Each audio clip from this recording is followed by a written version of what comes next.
What's happening, Bills Mafia? Ryan Thomas here, live on the Thomas Take Sports podcast for the Buffalo Bills AFC Wildcard preview and prediction episode. As I'm joined by a great friend of the show, Colt Schroeder of Built in Buffalo. Colt, thanks for joining me, buddy. What's up, Ryan? Excited to be here, man. Thanks for having me on. Of course, with a name like Colt, I had to have you on the show in the pregame. You see what I did there? Yeah, right. I like that. Bills and You are a Colts, man you that know? thinks ahead, so it's easy to come Right. on your show because I know you're going to be ready, right? So that makes it real nice. That's awesome. Yeah, I appreciate that. I appreciate you coming on the show. A little bit of short notice. I messaged you the other day. I'm like, you know what? We need to do another show. Why not do a day before the big game show? I mean, this Right. is the biggest game in Bills history of the last two decades plus, would you say, right? Oh yeah, maybe even more than that. Realistically, I mean, the feel of it right now. I mean, numbers wise, right? Your numbers match up, but the feel of it feels like it's been like a century, right? Like before that this hasn't taken place because it's so amped up. You're hearing all this talk. We just got a bunch of guys named All Pro today. I mean, like we're on fire, and you can feel the fire. It's hot. It's fun. Everybody's excited, right? So It's a great time to be a Bills fan, whether you're living in Buffalo or like yourself, you're out there in Sunshine, California. How is it out in Cali these days during COVID? I mean, it's actually, so I'm in Northern California, right? And we actually do get like some cold weather. So it's gloomy and rainy and everything right now here. It's not like always sun's blazing and everything, but yeah, I mean, it's going to be like 60 tomorrow probably, right? But we get down some cold weather, but besides that, with everything else just shut down, per the contract that's being laid out for everybody right now, masking up, doing our thing and, keeping things quiet. Yeah, that's at this point, it's unfortunate, but it's practically a way of life. I mean, we've been doing this for, unfortunately, almost a year now. It's really tough to put that into perspective, but that is the right perspective, I guess you could have, is that we should be used to it, Right. I right? mean, You if got we're to going be away, it doesn't appear, right? So, I mean, right. at this point, at least. It is what it is. On that subject, though, isn't it remarkable how efficient this NFL season has gone? I know that the Cleveland Browns have had a lot of COVID issues. Kevin Stefanski probably won't be on the sideline for this Browns Steelers matchup on primetime Sunday, or is that one on Saturday? My memory's The shoddy on Browns, that. I think they're a Yeah, Sunday, aren't they? it's a Sunday. Yeah, I thought that They're was a more Sunday. special than us, I guess, right? They get to play on the Sundays slate, Can, can, can we acknowledge this? Okay, not only for the people that have to work on Saturdays. That's another topic for another day. That I don't even want to admit that I will be at the day job tomorrow afternoon. But the second seed, Colt, the second seed going up against the team that slides into the playoffs by the skin of their teeth as the seventh seed, goes on at 1 o'clock on a Saturday. Thanks, Yeah, Roger Goodell. yeah, Thanks. I tried to stay away from this topic a bunch because it gets me a little pissed off, right? I go back to just like the complete basics of life. And when you were a little league baseball player, Ryan, it was like the higher seed or basketball, the higher seed had always played later, right? You earned the Right. right to be prime time, and I get that every game is prime time because there's only three in this, that, and the other, right? But it means something different when you're playing at night, right? And instead, we're getting the Tampa Bay Buccaneers versus another crap NFC team or whatever for the big game of that day, right? So whatever. The NFL does what they do. I mean, I've heard some things where it's people are suggesting that it could be just because they believe that the Bills are just going to smash on the Colts, right? So it's kind of like, let's just get this over with, right? Like let's Right. kind of move on and let the Bills do their thing. But hopefully the team is like, well, I heard some of us too that were undefeated during the day this year, right? So the one on that time slate, so that's exciting, right? Just another thing that kind of checks the box of how pumped we should be. Yeah, that is true. And as far as this matchup, I think it's a very fitting matchup given the state of this Bills season. They go 13-3. They win their first AFC's division title in 25 years, and now they're hosting their first home playoff game in 25 years as well. And there was an article that was written by Marcel Lewis Jacks of ESPN.com where he kind of paralleled this team to the last team that played at home for a playoff game. And they were very opposite in the sense that it was almost the end of the Kelly era, where with the Josh Allen era, this is like only the beginning. We Right. know that this team is very talented. We know that this team is going to be good. Kind of to summarize this season, though, and what this season has meant to you covering the team and watching the team week after week, what has really jumped out at you about this 2020 Bills team that pales in comparison to years past? Yeah, I mean, first off, I'm thankful to get to do it, right? And it's like Right. it's not a major grind because we're kicking ass, right? So it's a lot more fun, and everything like that. But yeah, I mean, the days of grinding it out every season and hoping and for nothing, or having your heart broken right at the end or things like that, this definitely feels to me like we were just mentioning, like the Kelly was at the end and this is the beginning. And I think this is truly the beginning of, I know it's probably way too early to throw the word out there or whatever, but it feels like a dynasty, right? It feels like something that could be a 10-year run where we're not necessarily winning Super Bowls every year, right? But we are in contention as teams that are competing for a Super Bowl every year. I feel like we were shown the way for so many years by the Patriots that we now have the right pieces in our castle, to build that same kind of team, right? So, and we've got the main key piece, and he wears number 17, and he's nice and young, and he loves where he's at, and he loves playing for this team. So I think this is way more exciting, this game, because of that aspect. Number 17, you guys know who he is. I know who he is, Josh Allen. And there is a hot take in this show that needs to be said. The question is, and it's a great segue, Josh Allen for MVP with a question mark. Right now, you put together the MVP candidates top to bottom. You could throw Josh Allen in there to start, Derrick Henry, Aaron Rodgers, and of course, Pat Mahomes, who is regarded as probably the best player in this league. State the case for why you believe Josh Allen should win the NFL Most Valuable Player award. I mean, it's for me right now, it's just simple, show me, right? And you're showing me when I'm seeing it every week. I'm seeing it on prime time for consecutive weeks. And I know Aaron Rodgers is playing great football up there too. But the difference is Aaron Rodgers hasn't played many good teams this year. A lot of his stats are against what I would call mediocre or below teams, right? And we were one of the best teams in the league at beating teams over 500. So we're going up against stiffer competition. And to me, most valuable player it's if you take this guy's like the team, right? He's the entire piece of the team, and he does everything for everybody. It's not just about putting up the numbers. It's the little stuff, the communication, the being there for the guys. You don't see Aaron Rodgers do all that kind of stuff to me, right? He feels a little more like he's the king of the castle, and he only talks to the folks that he wants to talk to, right? You get the high five when you do something good, right? Josh Allen is just a different character, and numbers wise, he's rivaling them in all categories. If you look at it as how the teams are doing, the Bills are, they're succeeding. They're putting up offensive numbers off the charts, breaking records. We've just the other stat was we've 20 first downs in every game this season. That hasn't been done since 1996 or something like that. There's only 2 teams in history that have done that. I mean, you remember the years when we would go through games with 8 first downs? Not even. Right? Yeah, I mean, it was a good week. Yeah, this guy is he's the total team player, right? He's killing it stats wise. And to me, he's probably not going to get it, right? But there's something to be said about what he's doing, whether they want to give it to him or not. I think everybody knows rightfully that he is. And what's frustrating about that is that there is a fine line of reality in this, that he probably won't get it. And it has nothing to do with the season that he has or hasn't had. I think it goes to this whole thing of this whole notion and narrative that has surrounded Buffalo for the last, I'd say, 25 years, is that it is somewhat this blind, they turn a blind eye to Buffalo. We're looked at as the NFL Siberia, the armpit of the NFL.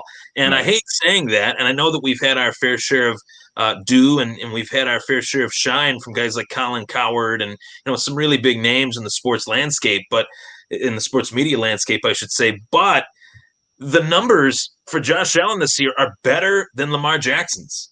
The numbers for Josh Allen this year blow past Jim Kelly's franchise records, blew past Drew Bledsoe's passing yards record. And I think it just goes to show you that those guys were entrenched starting quarterbacks at the time that they broke those records, where this guy's in his third season. So it Right. puts it into perspective to what Jordan Palmer said on a show recently, that Josh Allen might not even be close to his actual ceiling. And I actually agree with that take. I agree wholeheartedly that Josh Allen is only going to get better from here. And knowing that, this team is going to be a contender for a long time.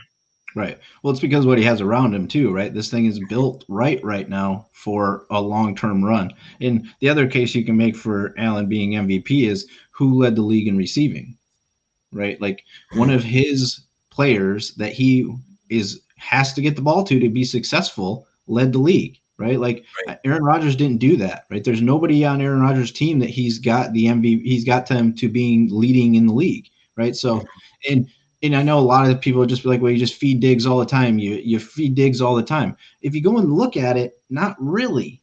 I mean, No, early in the right. season, he wasn't getting a lot of action, right? He gets 6 balls. He would have 6 catches. He might get 10 thrown his way, but he was getting 6, 8. And now that you could see there's a couple games where they really got after it a little bit, right? But to me, that's the other piece of the puzzle is the rest of the people around you excelling. Then, I mean, what else do you want? Right. He's been able to spread the ball around efficiently. I mean, Cole Beasley would have had 1,000 yards this year had he Yeah. not missed those last couple weeks. And Gabe Davis, a fourth-round rookie that not many people expected to just blow up in certain weeks. At one point, he was leading this team in receiving touchdowns, if not for that Stephon Diggs blow-up game a few weeks back with those 3 receiving touchdowns. Gabe Davis probably would have finished the season as the touchdowns leader for receivers on this team. So just goes to show you that not only is it the mechanics that are better, but when Josh Allen approaches the line and reads the defense and they get that cam right at Josh Allen as he's under center, this guy simply looks dialed in and extremely confident. It pales in comparison to how he looked body language wise his rookie year. His rookie year, he's just kind of scatterbrained, Oh, yeah. where this season he just looks so dialed in. And I think it might be a homer take. People can say I'm biased and then it's a homer take. I think it's ridiculous that he probably won't win the most valuable player award. And for all the accomplishments that he had this year, for what he's done for this Bills franchise for this particular season, I don't know how he isn't the MVP. And if that's me being a homer, so be it. Right. But I mean, another piece of it too is Tyler Bass breaks the record, right, for most points by a kicker. Our punter doesn't even get into any of the categories because he doesn't punt enough, right? Like, I mean, how much more do you want, right? Like, this is like the machine is running so smooth right now, and you're just kind of like, yeah, it doesn't feel like MVP though. It's like, wait, what? I just don't understand it, But I think we all know that because of what Buffalo is or whatever, and I still think there's a large community of people out there that are even still like propping us up right now that are still probably folks that think we're going to flop, right? That we're going to come out and we're just going to choke. And sure, you can think that. I mean, we've played a bunch of primetime games that makes me feel a lot better about it, right? In the way that this team is just flying right now, I feel a lot better about it. But it's to me, he's doing so much right that it's like, how can you say no, right? And especially when you're talking about you're going to potentially have coach of the year, you could potentially have executive of the year, right? I mean, this isn't whatever. Have your MVP. You know what though? Super Bowl MVP, right? Like, let's do that. Let's just put Green Bay and Buffalo in the Super Bowl and let's settle it, right? Let's just settle it. That would make a lot of sense. And to be honest, how with the moment that the Bills do win a Super Bowl, because I will say on the show, as I've said all season long, it will happen. Like it's going to happen. It's a matter of when, not if. It used to be, if this happens, maybe it will, maybe it won't. No, it's going to happen. Like people better buckle up, whether it's this year or next year or the year after that. It's coming. It's coming, Buffalo. So the fact that you move forward into this playoff, you're 13-3, the 2 seed as a disrespected 2 seed. I will say that playing at 1:00 on a goddamn Saturday against old man Phillip Rivers. Yep. It is what it is. Your boy RT is gonna be trying like heck to watch the majority of that game from the office. But I do have to say that although the Colts are a 7 seed, they are a 7 seed, a playoff team, caliber team this year, being that they are the 7 seed. I look at this Colts team as a interesting matchup. I'm not saying that it's a tough matchup, but it's an interesting matchup. I want your take on Frank Reich, the Reich stuff. You see what I did there? Frank Reich and the Colts. What are you feeling about the Indianapolis Colts this season, and what threats do you believe they pose to the 13-3 AFC's champion Buffalo Bills? Yeah, I've gone back and forth on this a little bit recently, but to me, they're definitely not going to be necessarily a pushover, but they are a one-trick pony in a sense, right? But even a lot of people believe that that's what they do a ton of, like they run. Yeah, they do, but if you go look at all their numbers, actually, they're only averaging like 124 yards a game. So yes, we just watched them run for 250 yards and only score 20 some points, right? So to me, this is super simple. You don't. I mean, I'd like to think that I'm like the cool big brain in the room here, right? But like this feels very much like you only need to do two things. You tackle and you get pressure on Phillip Rivers. And you just see, right? You believe enough in what you have because we're good.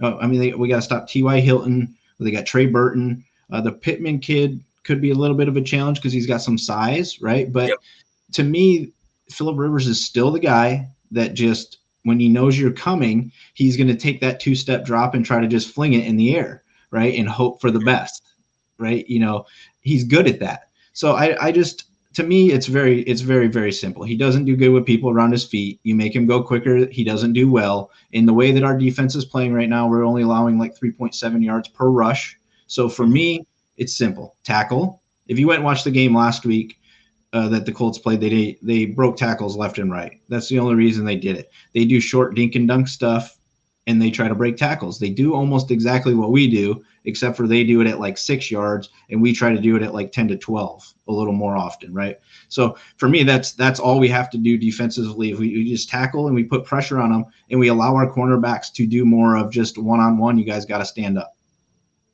I completely agree. And to your point, naming names, I think the biggest task that the Buffalo Bills have ahead of them, the most important task, is simply stopping Jonathan Taylor.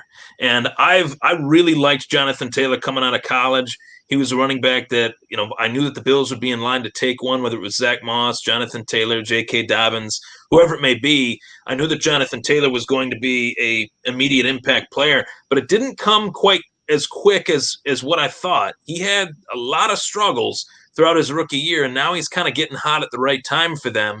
And they're somewhat just running a wishbone offense with Jonathan Taylor and Nyheim Hines due to the fact that Phillip Rivers can't really sling it the same way that he used to. He still can. I don't want to say he's, you know, way past his prime, but he is past his prime. Yeah. Phillip Rivers, Drew Brees, Ben Roethlisberger, they could all retire tomorrow, and I would not be shocked. I mean, I think he's done after this run. Wherever their run ends is where he ends, I think. Right. So we stop Jonathan Taylor, force Phillip Rivers to beat us, and it's crazy, as you said. Phillip Rivers drops back, he closes his eyes, throws it in the air, and hopes that it falls into T.Y. Hilton's hands or Pittman's hands or Trey Burton's hands.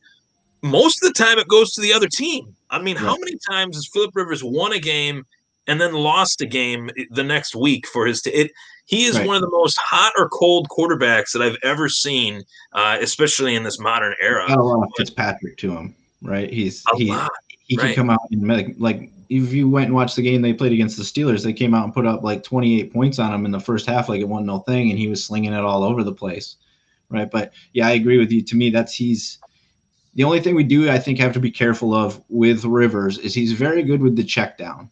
And we tend to drift, and when we drift trying to cover, we tend to give too much of a cushion for the back to pick up easy, quick yards. And then if you don't tackle well, you're in big trouble, right? So, I mean, that to me is the only issue that I see we could potentially have is just too much leakage out of the backfield beating us underneath, and we need to protect against that because I don't think downfield, I'm not sure they can outrun us. So I'm not sure that we need to, really – sit back as deep as we have been a little bit. Yeah, and I think the first, I have keys to victory to this game, but my first key to victory before we get into it is that I want to kind of segue here to go back a little bit to the Reich stuff, Frank Reich and the Colts. What I touched on at the beginning of the show is that it's so storybook. It's such a storybook moment for this team to host the Indianapolis Colts with Frank Reich as their head coach. Like, it cannot get more poetic than that. And watching the Indianapolis Colts media interview Frank Reich about this game, a reporter, and I'm paraphrasing here, he asked Frank Reich, how do you feel going up against the Bills, going back to Buffalo? If you do lose this game, will you root for this team? Will it be tough for you to root for this team? It took him like a solid 40 seconds to even answer the question because he knew that the reporter was right. Like, he looked down, he was like, you know, what is it about Frank Reich in Buffalo that really still holds stands the test of time? It seems like he still has such a deep rooted connection in Buffalo, and it feels like he always will. Yeah, I mean, I brought this up a couple times last week, curiously, before this even was known that was going to happen. I was like, nobody has like any concern whatsoever with like Frank Reich coming into Buffalo with playoff juju, and like he has won a really big game in this building, right? Right. So. But everybody dismissed it. They all felt like it was like, no, no big deal. It's whatever, right? And so, I mean, I kind of agree, right? He's obviously not playing or whatever, but to me, it's kind of been like he's been trying to put all this pressure onto the Bills, right? That's what he's doing. He's like, you guys are supposed to win. You guys are supposed to win. What do we care? We're just coming in there trying to beat the number 2 seed. Like, we got no pressure. We're like, what? No big deal. Right. But so it's good, but he's still great friends with Jim Kelly, right? So he's still great friends with, and I think what they built at that time with those teams was what Buffalo is, right? That's the community aspect of it was truly there. It's disappeared for some years as far as the team, right? Because it's been very difficult to get behind the team at some points, and the team hasn't felt like as joined as this team does, right? And those teams did. So I don't think he's ever going to lose that connection. He knows what happens here, and he knows the love here and all that kind of stuff, so it's going to be fun. And I'm sure as soon as the game's over, he'll come out of the Colts locker room, with maybe a Bills shirt on and just be like, sorry guys, but it is what it is. We're rooting for now, right? Like, I mean, I wanted us to win, but come on. I have another question about a coach, and this does post date. Whenever the Bills season ends, this is the number one topic to talk about with the Buffalo Bills. And most of you guys should know what this means, but not only do the Buffalo Bills have a great team this year, but you have to tip your cap to not just the players on the field, but some of the coaches, whether they're in the booth or on the sideline. Two guys come to mind, Brian Dable and Ken Dorsey. The biggest question for me is, will Brian Dable stay or will he go?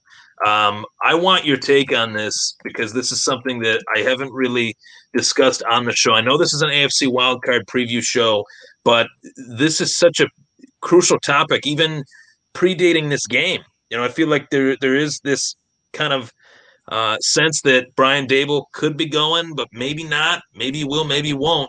What do you think? Does Brian Dable stay or go? Yeah, I mean, this is, to me, it's good to talk about this, right? Because we should be forward thinking about this kind of stuff all the time, right? Like, so we're just now getting super successful, and the guy that's helped us get there is going to potentially leave, right? So what are we going to look like behind that, and how serious is it that he could leave? Well, to me, he's killing it, right? So it's very serious, right? He's getting plenty of phone calls. He's probably going to have an opportunity if he wants one, right? So it's going to boil down to that. So I think that he potentially stays if we don't win a Super Bowl. But if we win, he's probably absolutely gone. Even if we do, I'm kind of hoping that there's, all this talk about how him and Josh Allen have such a great relationship. And, you've seen guys like McDaniels with the Patriots go out and do his own thing and it not work out that great. And he just comes back and continues to be super successful. So I think like Dable could also look at this as the possible, he could be one of the highest paid offensive coordinators in the league and work with a very special unit for a very long time. On the flip side of that, You've got Jacksonville, who's going to offer him a job probably with a ton of money and a first-round pick. You've got the Chargers over there who have maybe Josh Allen a little bit younger and a very good foundation around that unit as well. And so I hope he doesn't leave personally, but I'm not going to be surprised if he does go get an opportunity. Do I think it's going to be with the Jets? Probably not. I don't think that if you were going to go get a coaching job, would you want to come back and play against Sean McDermott, Bill Belichick, and Brian Flores twice a year? If I wanted Colt, with all due respect, I shouldn't even have to say that to Jets fans. They know the situation. Let's keep it real here. With all due respect to the Jets, we'll just say that just to be classy, because we're classy fans. We're classy podcasters. I would rather coach a middle school team than coach that Jets team. I mean, that Jets team is going to be bad for a long, long time. If you're Brian Dable, and this is how I see it. I love how you broke that down. If they win a Super Bowl, he'll probably go, and rightfully so, right off into the sunset, Brian Dable, with that Buffalo Bills championship ring. St. Francis kid, makes good, comes back home, helps win his team the Super Bowl with one of the best offenses the franchise has ever seen. I love it. But if he doesn't win a Super Bowl and leaves, anyway, Brian Dable would be out of his mind if he didn't go to the LA Chargers, in my opinion, with Justin Herbert, with Austin Eckler, with Hunter Henry. The defense, front seven-wise, fairly good. There's room to improve, obviously. He's still got good years with Keenan Allen, too. I mean, right, Keenan Allen. Right. I mean, Keenan Allen's a stud. Yeah. I mean, they do. They have the right pieces, but and I've argued that side too on the piece that you get to go against John Gruden and Vic Fangio, and Denver's kind of in shambles still, right? They're not sure what they're going to come out looking like.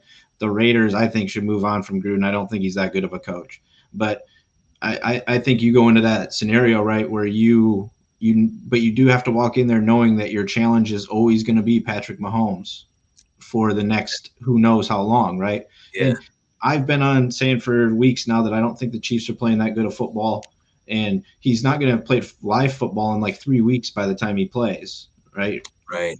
He's been taking time off and stuff. So to me, that's probably the ideal situation unless you really want to pick, Lawrence number 1 overall and start from scratch. But you also, I think if you go to Jacksonville, have to consider the fact that you might be like the London Jaguars in 5 years, right? Like, is that something that you want to do, or like, I don't know, The London Jaguars.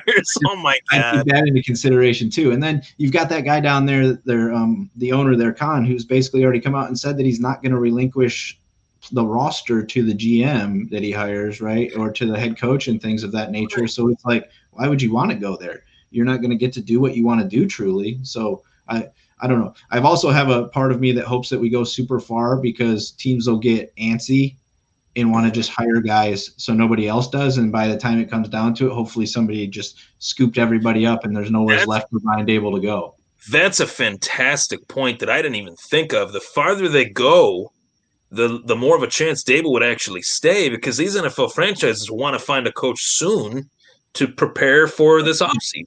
Yeah. Well, and the other piece of it, too, is you used to have the Pro Bowl, right, where that week he could go and he could interview on the Pro Bowl week because there was no team activity that week. But now they're not doing the Pro Bowl week either, right? So it's just going to go consecutive weeks. So you won't even have that week at the end where he would have typically been able to go interview still.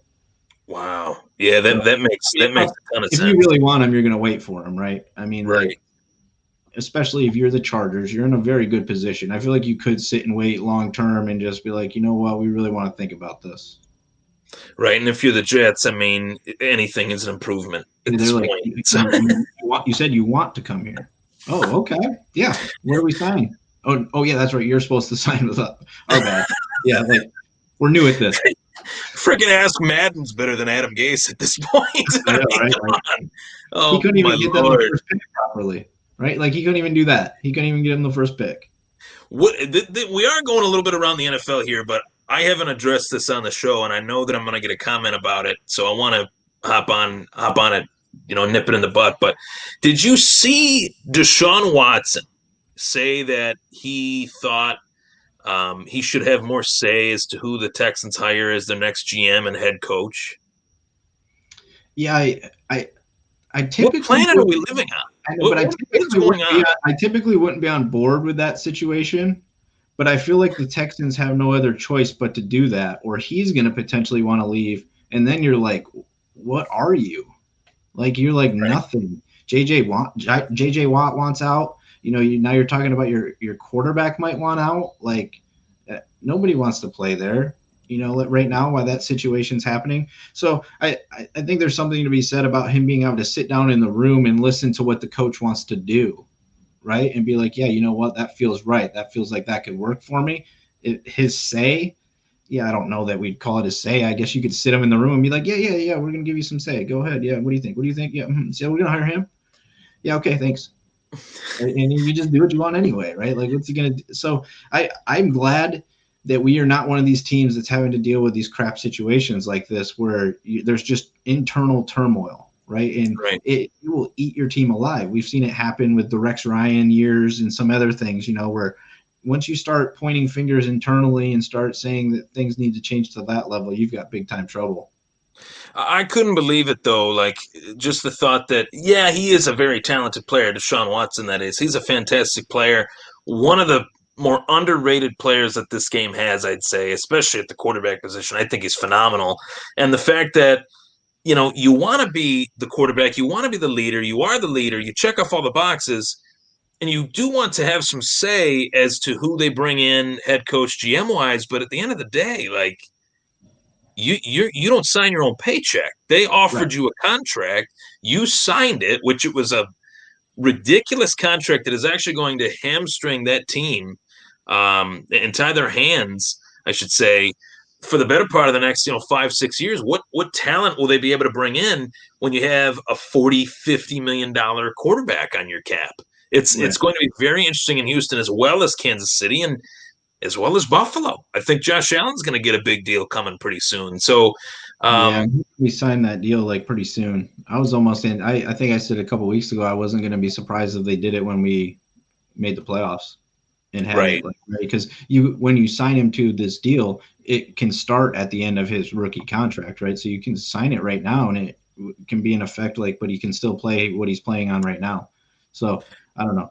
But yeah, I also believe that Josh Allen is going to be the guy that's going to do it a little bit more, where he's going to take a lower number, because right. you know what that means, right? That means that better quality is around you, right? And the longer you can play this game and be successful at it by having good quality players around you, definitely helps you out. And he's going to be endorsements out the wazoo once he Mhm, gets into this Super Bowl and becomes Super Bowl MVP, right? He's mhm. going to have opportunities. And I think that he'll recognize that, because he seems like he's that kind of guy, and he's going to kick that down in the right direction to keep this a tight unit for a long time, or as long as you can keep it together.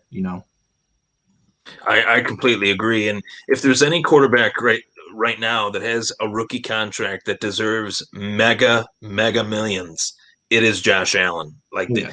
arguably, I really do believe this, and I really think that Josh Allen was before the draft, during the draft, and after the draft. I truly believe that he's the best quarterback in that 2018 draft class. And saying that 3 years ago, I'd get flack for it because no one really knew who he was, quite frankly. Right. And even up to his junior year was so. He had some injuries and he was nicked up.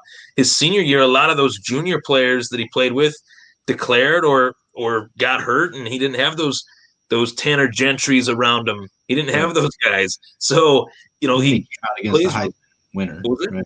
So he was in the it? draft class with a Heisman winner too, right? So I mean, Right.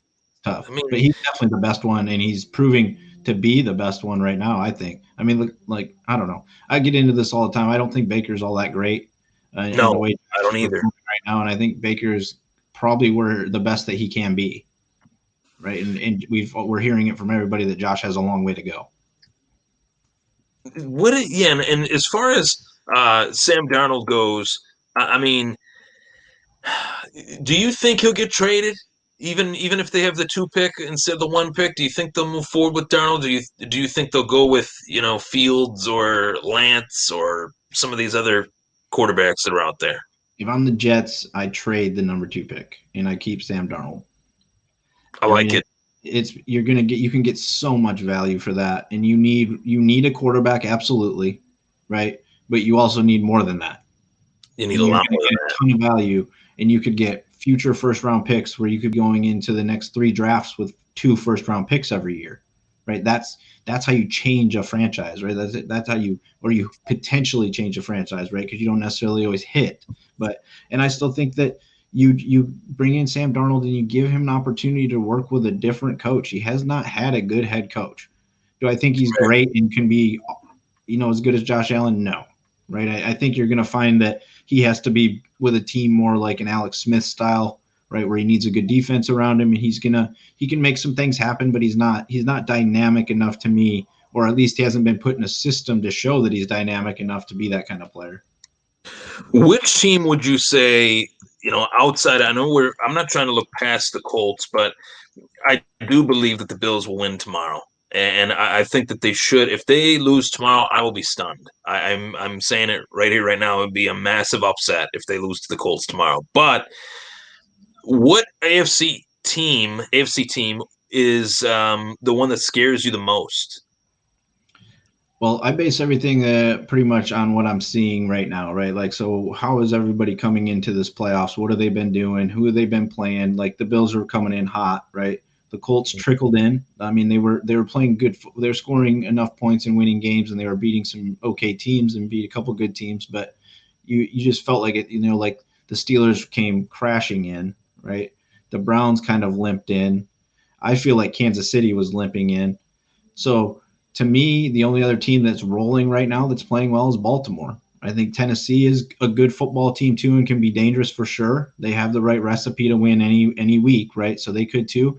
But Baltimore to me is just rolling right now. And until you prove to me that you can stop a team's momentum that's on fire, that's the team I'm the most scared of. And I feel like with them running the ball a lot right now, and I think it works best for us that this is the way it could potentially play out. Like we win, Steelers, we need a victory so we can play the Steelers again. And then Kansas City has to deal with Tennessee or Baltimore, right? And then we wouldn't have to worry about playing really a great team, I don't think, or a really super challenging team until the AFC Championship, right? Because then we're potentially getting Kansas City or a Baltimore or Tennessee.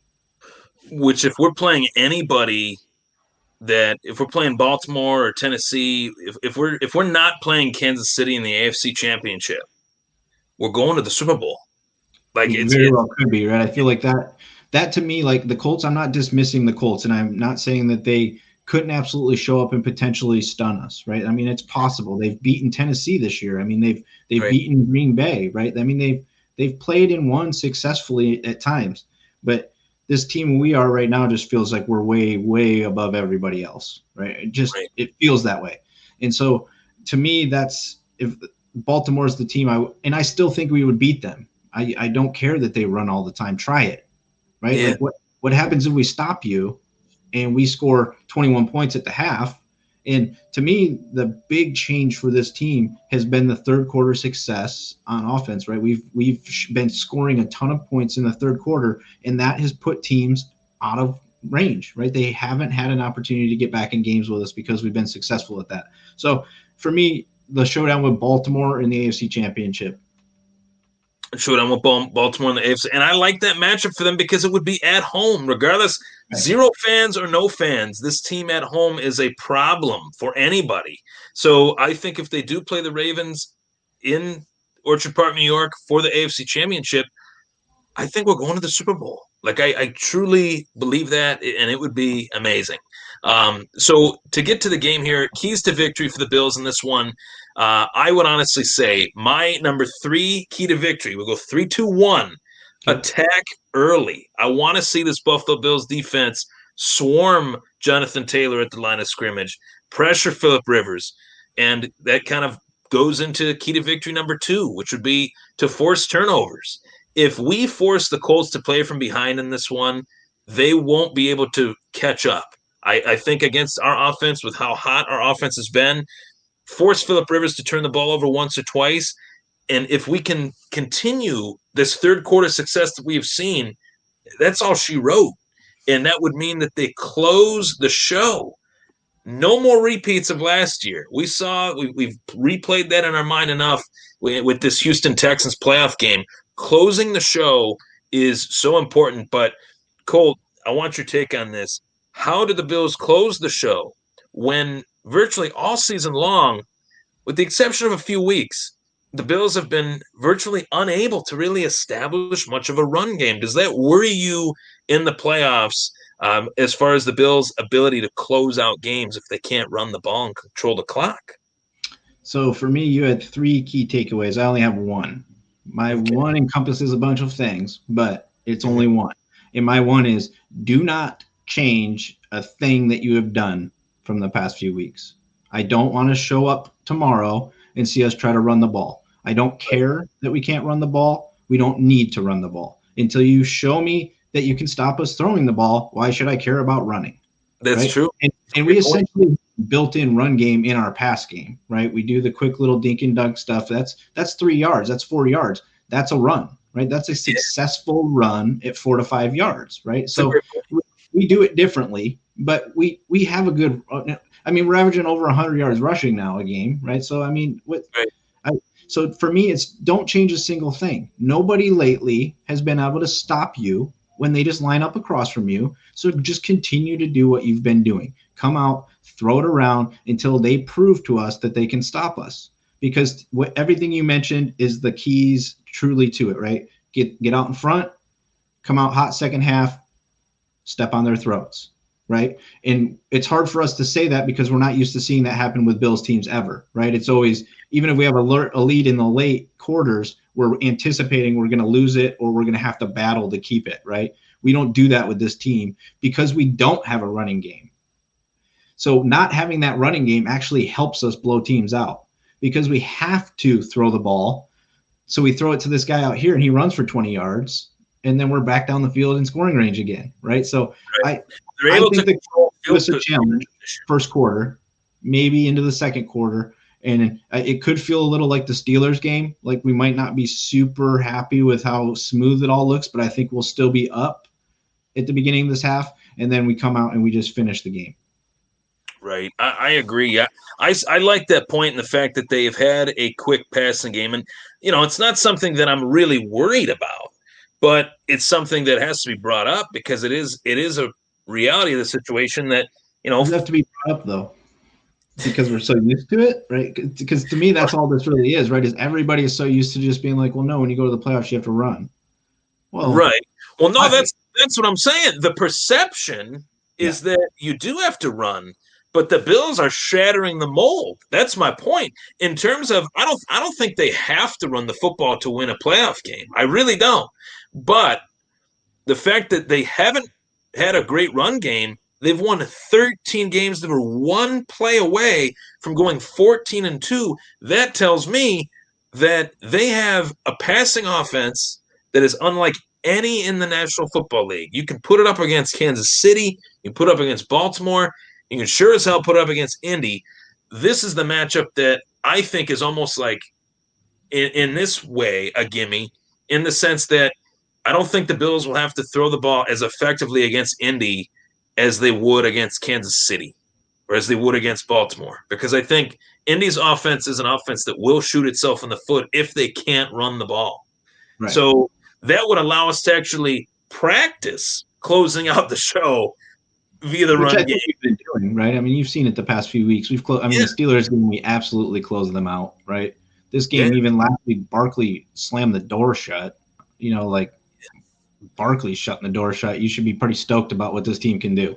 that was amazing last week. Watching Matt Barkley just drop a dime to Gabe Davis, it was Yeah, beautiful. It was a it little was out in front, hilarious. but Gabe reeled it in and ran it in for six. It was so funny because in like the group chat, it's like because he's had these incredible plays this season. Barkley has, right? Like he came in, took that one massive sack, so that was like awesome.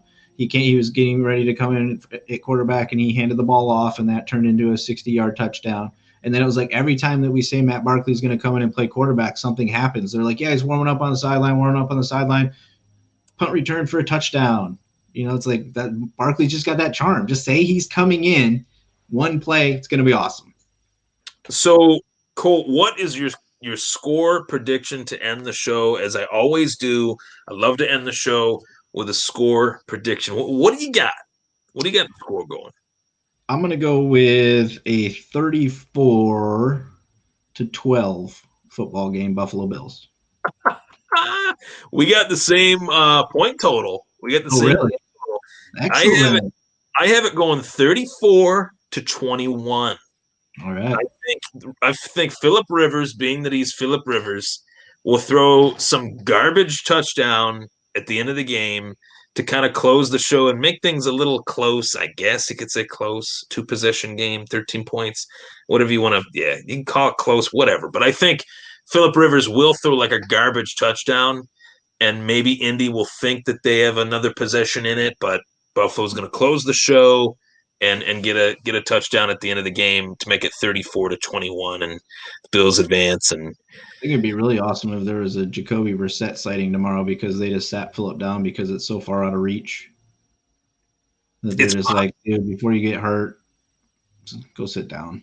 It's possible. It's possible. I mean, they sat down Cam Newton, who is definitely done. I'll throw that out there. I don't see his days as a starting quarterback in this league continuing any longer. But I think all in all, though, we're both on the right track. I definitely think this will be a win. I think that all the perception of whether they need to run the football, they could kind of silence the haters in that regard in this game. I think we'll see their own version of the run game. I think Zach Moss has looked phenomenal, actually. What is your take on that? Realistically, we're averaging like 4.4 or 4.6 yards a carry right now. So when we're not running a lot, but when we are running, it's working and it's being successful, right? I mean, it's getting done what we need to get done. So he had that fumble and he took the wrath for it, but I think he's definitely built more for, running in this type of game, right? If we do need to get more into that closeout role, I think he's more of the guy that is going to fall forward for 4 yards compared to what Motor is going to do, right? Now, Motor might get you at 20 instead of just the 4, but I think when it comes down to it, Moss is probably next season when this all boils out, if we don't bring in somebody else or draft somebody, he's probably the RB1, at least on the depth chart, in my mind. He's built more for it, I think. Right. I think the RB1 has to be a guy that can go in between the tackles, chew up yards, whereas Devin Singletary, I truly believe you want to establish a new factor in this offense, an X factor. Get Devin Singletary the ball in space. This guy will make your jaw drop. The ability that this guy has had in the seldom times that we've seen it, catch the ball out of the backfield, make guys miss, vision for days in space. I want to see that. I want to see that tomorrow. I want to see Devin Singletary be used as like the Kevin Falk of the Patriots offense. Just get like 5 catches, 65 yards, maybe a TD sprinkled in. But I want to see these guys get used in a lot of ways. We got a comment on here from Maurice Patterson. He says, is Cole Beasley and Diggs playing tomorrow? What's your take on that? Yeah, I mean, I would 100% say that Diggs is. I'm not sure about what Cole Beasley's looking like, but he was out running around the other day, so I imagine he's going to be in there. What we just brought up, Duke Williams, right? He got elevated. So I think to me that's a little bit of a protection move, right? Like they're probably going to play, but you also have Beasley that's a little banged up. Brown's still a little banged up. Diggs has got a little thing going on. So it just feels like he's coming up to be a little bit more of an insurance policy type of thing. Like ideally he doesn't see the field, right? Because everybody else is playing and being successful, right? But I think if we had Kumaro still, he would have been this guy instead of Duke Williams. And since Stills hasn't had enough time in the room yet, if this goes into next week and we need to do the same thing, I'd see probably Stills next week. But Duke also knows the system. He's been here, right? So he's an easy come up and just, if we need you, we need you. But I would imagine we see both of them. What did you think of the Kenny Stills signing? I like it.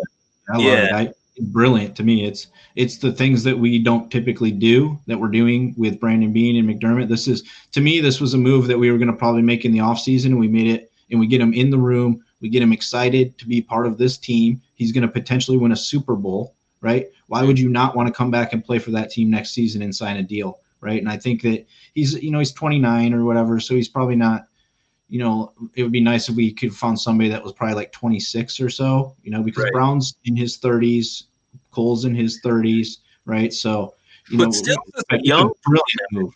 Yeah, it's a brilliant move. Yeah, I would say Stills is a young 29 though, because I mean he has had his injuries, but there's been a lot of years that he hasn't really been out there. Yeah, no, I think I love it. I mean, that's the type of stuff I want to see us do. I think that's also what we were trying to do early in the season when they were looking at Bell, right? Like you're trying to make these moves in the season where you can get a guy for cheap, and you hope that he comes in, he's successful with your team, and then he wants to be part of that, right? That gets ingrained in him that he wants to be part of that. So he's more willing to come back next season and sign a deal with you that probably isn't going to be an excellent deal. Like, we don't have a ton of money, right? So if Stills does stick around, it's probably not going to be a sensational deal that he's going to get to play on, right? So, Man, I'm pumped up for this game tomorrow. This is going to be this is the biggest game of the last like 25 years. And this season has been fantastic. You know, having guys like yourself on the show once again. I know you'll be on, in the near future. So, Colt, it's always a treat having you on the show. Always a pleasure chatting Bills football with you. We dove into the NFL a little bit too, with some of these teams looking for head coaches. The AFC East is ours. I don't see the AFC East changing hands anytime soon. Bright days are ahead in Buffalo. It could be a blizzard for this game tomorrow. And if the Bills win, like I think they will, like we think they will, it'll be a sunshining day in Buffalo, New York. it's going to be incredible. Thanks for about coming on, buddy. man. So it's going to be exciting. I don't think it's really hit me yet that we're going to do it. I think that if they win tomorrow, like they have these last few weeks, if they get that playoff win off their back, man, there's nothing that this team can't do. And that's what makes me so excited. Gives me chills, to be honest with you. Awesome. But thanks for coming on, Colt. I really appreciate it. Anytime you want to come on, I'll definitely touch base with you, and we'll make it happen, buddy. For sure, Ryan. Thank you, man. Keep up the great work, man, and go Bills. Bills, baby. Take care. You too, man.